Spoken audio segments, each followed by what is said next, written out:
আজকে তোমাদের সামনে নিয়ে এসেছি ইলিশ মাছের মাথা দিয়ে কচু শাকের একটা রেসিপি। চলো তাহলে রেসিপিতে সরাসরি চলে যাওয়া যাক। প্রথমেই দেখতে পাচ্ছ কড়াতে আমি বেশ খানিকটা জল নিয়ে নিচ্ছি।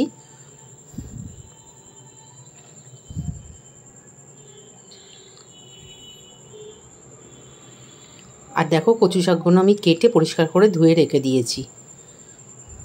এবার কড়াতে আমি বেশ খানিকটা নুন দিয়ে দিচ্ছি।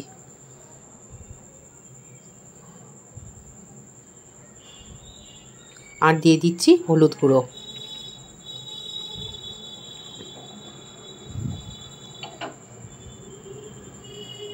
এবার সব কচু শাকগুলো ওর মধ্যে দিয়ে সেদ্ধ হতে দেবো।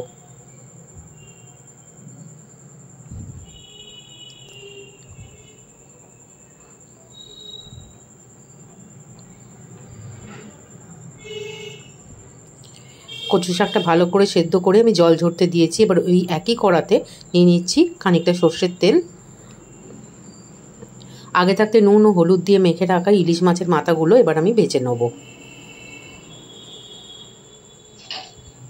তেলটা গরম হয়ে গেছে, এবার ইলিশ মাছের মাথাগুলো কড়াতে দিয়ে দিচ্ছি। ভালো করে দেখতে পাচ্ছ ইলিশ মাছের মাথাগুলো ভেজে নিয়েছি। এবার এগুলো আমি তুলে নিচ্ছি।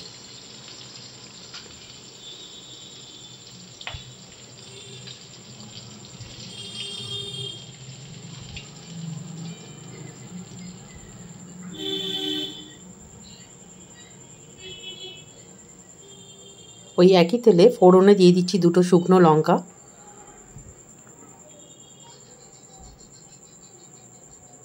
একটু পাঁচ ফোড়ন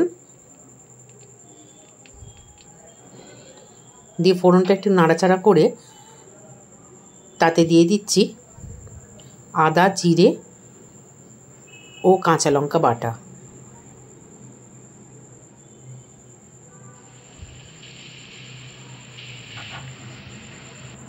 দিয়ে ভালো করে মশলাটা একটু নাড়াচাড়া করে নিচ্ছি। দিয়ে দিচ্ছি একটু হলুদ গুঁড়ো,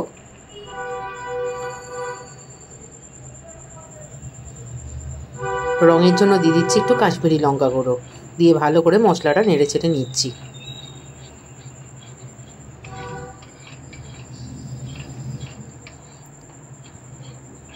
মশলাটা ভালো করে একটু কষে নিতে হবে। দেখো মশলা থেকে ভালো তেল ছেড়ে দিয়েছে। এবার আমি আগে থাকতে সেদ্ধ করে রাখা কচু শাকটা দিয়ে দেবো। কচু শাকটা দিয়ে মশলার সাথে ভালো করে নাড়াচাড়া করে নিচ্ছি।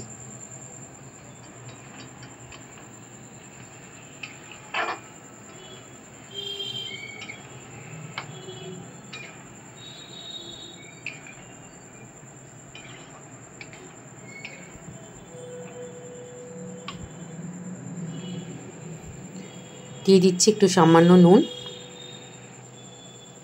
ও দিয়ে দিচ্ছি পরিমাণ মতো একটু চিনি।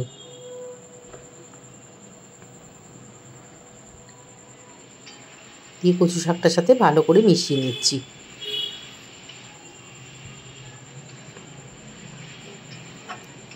এতে কিন্তু আমি আর কোনো রকম জল ব্যবহার করব না।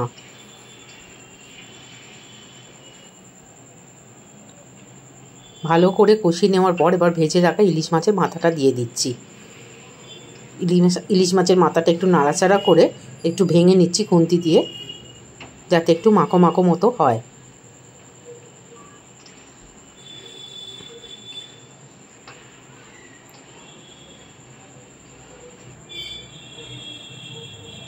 দেখো একদম রেডি হয়ে গেছে ইলিশ মাছের মাথা দিয়ে কচু শাক।